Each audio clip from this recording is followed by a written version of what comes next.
किताब मुकद्दस में से तवारीख की दूसरी किताब के 4 बाब की तलावत। और उसने पीतल का एक मज़वा बनाया, उसकी लंबाई 20 हाथ और चौड़ाई 20 हाथ और ऊंचाई 10 हाथ थी। और उसने एक ढाला हुआ बड़ा हौज बनाया जो एक किनारा से दूसरे किनारा तक 10 हाथ था।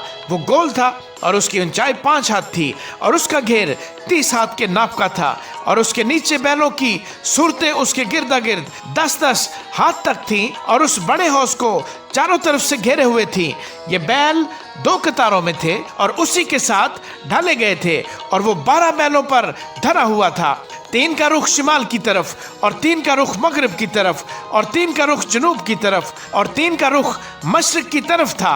और वो बड़ा हौज उनके ऊपर था और उन सब के पिछले अज़ा अंदर के रुख थे। उसकी मोटाई 4 उंगल की थी और उसका किनारा प्याले के किनारा की तरह और सोसन के फूलों से मुशाबे था। उसमें 3000 बत की समाई थी। और उसने 10 हौज भी बनाए और 5 दाहिनी और 5 बाईं तरफ रखे ताकि उनमें सख्ती कुर्बानी की चीजें धोई जाएं। उनमें वो उन्हीं चीजों को धोते थे। पर वो बड़ा हौज काहिनों के नहाने के लिए था। और उसने सोने के 10 शमादान उस हुक्म के मुआफिक बनाए जो उनके बारे में मिला था। उसने उनको हैकल में 5 दाहिनी और 5 बाईं तरफ रखा। और उसने 10 मेजें भी बनाई और उनको हैकल में 5 दाहिनी और 5 बाईं तरफ रखा। और उसने सोने के 100 कटोरे बनाए। और उसने कहनों का सहन और बड़ा सहन और उस सहन के दरवाज़ों को बनाया और उनके कवाड़ों को पीतल से मंडा। और उसने उस बड़े हौज को मशरिक की तरफ दाहिने हाथ जनूबी रुख पर रखा।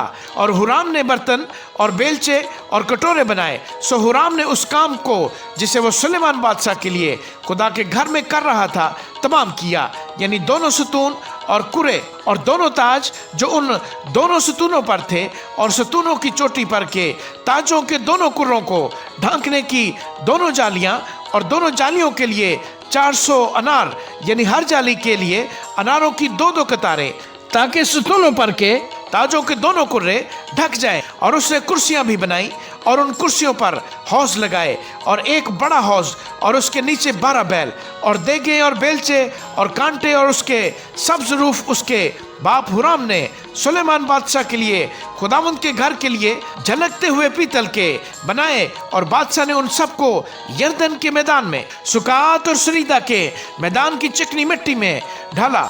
और सुलेमान ने ये सब ज़रूफ इस कसरत से बनाए कि उस पीतल का वजन मालूम न हो सका।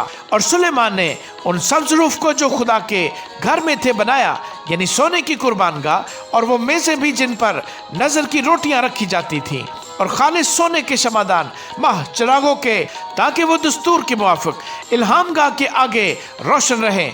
और सोने बल के कुंदन के फूल और चिराग और चिमटे और गुलगीर और कटोरे और चमचे और बखूरदान खालिस सोने के। और मस्कन का मदखल यानी उसके अंदरूनी दरवाजे पाक तरीन मकान के लिए और घर यानी हैकल के दरवाजे सोने के थे। आमीन।